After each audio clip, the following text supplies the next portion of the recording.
Hey everybody, thanks for tuning in. Today's video, I'm going to talk about the 49ers' reason for optimism, perhaps their biggest reason for optimism heading into the 2025 season. But first, I want to remind you this is brought to you by Canyon Club Brewery with a location, the flagship station, if you will, brewery in Moraga, Canyon Club. There it is. Um, Great spot, great outdoor location, family the family dog. Often I see those as well outside, soaking in the sunshine with the tasty bites. A nice variety of beer items for everybody. Well, for those of drinking age anyway. And now a new location at the Livery in Danville. Let me pronounce that better. The Livery in Danville opened a couple months ago. It's a great spot. Been there a couple times. Plan on going there more often as I started making that commute every day to Santa Clara, where the 49ers have their practices, off-season program, of course, training camp kicking off in July. Of course, I'm not going to stop at Canyon Club Brewery on my way to Santa Clara. I'll stop back for, you know, a glass of water, a beer, some bites, and I'm drive safely home. So don't worry about me as far as the transportation. So Canyon Club Brewery, check it out. Okay, so reasons for optimism for the 49ers. They're coming off a 6-11 season. Just about everything that could have gone wrong did go wrong. And then the offseason begins, and the 49ers lose a lot more players than they add. And they lose Debo Samuel at the trade to the Commanders. Aaron Banks signs as a free agent. Defensively, they release Malik Collins, Javon Hargrave, and Leonard Floyd. They say they see Dre Greenlaw sign with the Broncos as a free agent. They lose Talanoa Hufanga to the Broncos. They lose Charvarius Ward to the Colts. And I'm not even mentioning several other players as well. Um, so they finally added some players to the mix with the draft. Michael Williams, Alfred Collins, and CJ West were the defensive linemen they added. The only offensive lineman who maybe can make a contribution here coming up would be DJ Humphries, the veteran swing tackle, longtime left tackle in the NFL, who they signed after the draft. Connor Colby was a seventh round draft pick. But the key for the 49ers is to get healthy and stay healthy, referring to specifically Christian McCaffrey, Trent Williams, Brandon Ayuk. Those would be the main ones. And then, of course, all the guys who are being counted upon to be their top flight players staying healthy. So that's reason for optimism. 49ers add 5 draft picks on the defensive side to bring immediate contributions to the team. The 3 defensive linemen, the linebacker, Nick Martin, and the nickelback, Upton Stout. But I'm here to tell you that perhaps the biggest reason for optimism, 49ers roster is still good. And I told you last year, I think late in the season, got a little bit of blowback from this. I said that I still believe that heading into the 2025 season, Vegas would still consider the 49ers as the favorite in the NFC West. Guess what? 49ers are the favorite in the NFC West.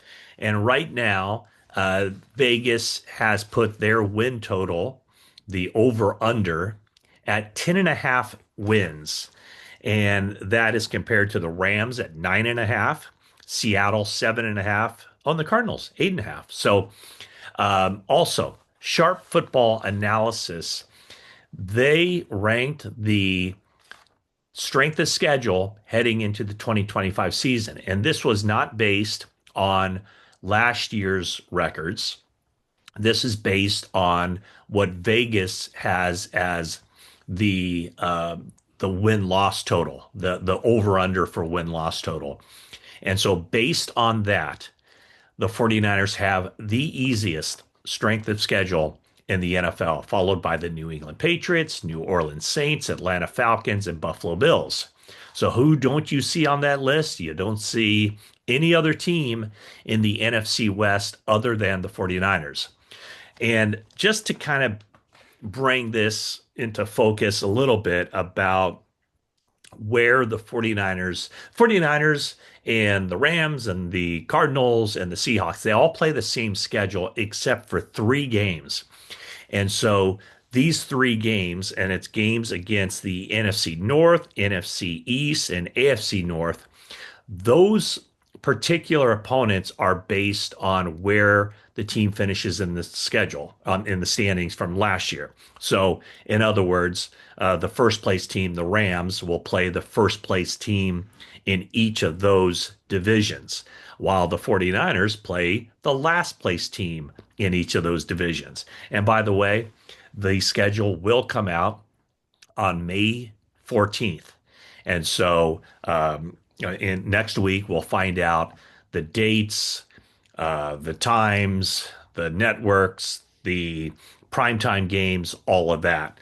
Um, so the reason I bring up this last place schedule the 49ers have, look at the advantage that they have when it comes to going up against the LA Rams.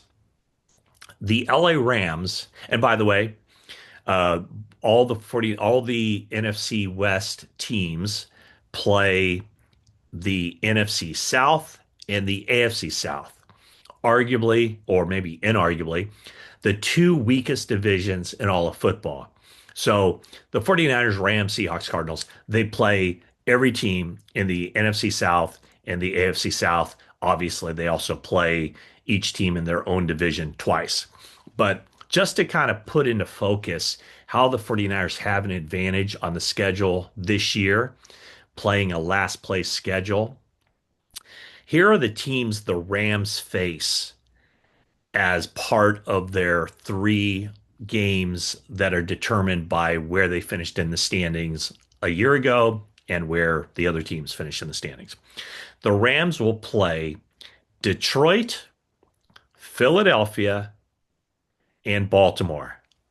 That's a home game against Detroit and road games against Philadelphia and Baltimore. Three really difficult games. Again, Detroit, Philadelphia, Baltimore. In the likewise games for the 49ers with teams in those same divisions, 49ers don't play Detroit like the Rams. They play Chicago instead. 49ers don't play the Eagles like the Rams do. They play the New York Giants. And finally, the 49ers don't play the Baltimore Ravens like the Rams do. They play the Cleveland Browns. So there is an opportunity just right there with those three matchups for the 49ers. Let's just say maybe worst case scenario for the 49ers is they go 2-1. Probably the best case scenario for the Rams is that they go 1-2. So the 49ers would gain a game there. It is not out of the realm of possibility that the 49ers go 3-0 and the Rams go 0-3. So if that were the case, the 49ers would automatically have a three-game advantage on the Rams just based on those three games on the schedule, the games where they don't face the same opponents. So that's another reason for optimism for the 49ers. Now, they've always had, the last couple of years, they've had this extreme rest disadvantage when the schedule comes out. In other words, they're facing teams, the 17 opponents they have net much more rest than the 49ers do when they face each other. So that'll be one thing to take a look at when the schedule comes out. I know the 49ers have made a big deal out of that to the league office. And why do they feel like they keep getting the short end of the stick when it comes to the schedule? So at least before the NFL schedule maker comes out with the official list of games, week 1 through week 18, 17 games, one game bye week. 49ers have had their bye week and smack dab in the middle of the season the last few weeks. Last few seasons. I don't expect that to be the same this year.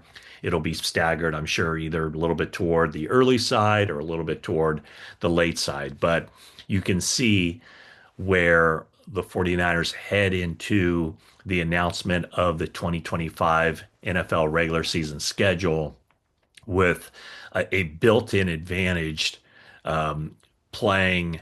They have an advantage over all the other teams in the NFC because they're playing the NFC South and they're playing the AFC South.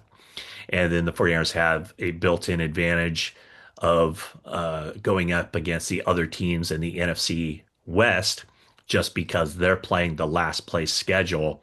And yes, Chicago could be improved from a year ago, first year head coach.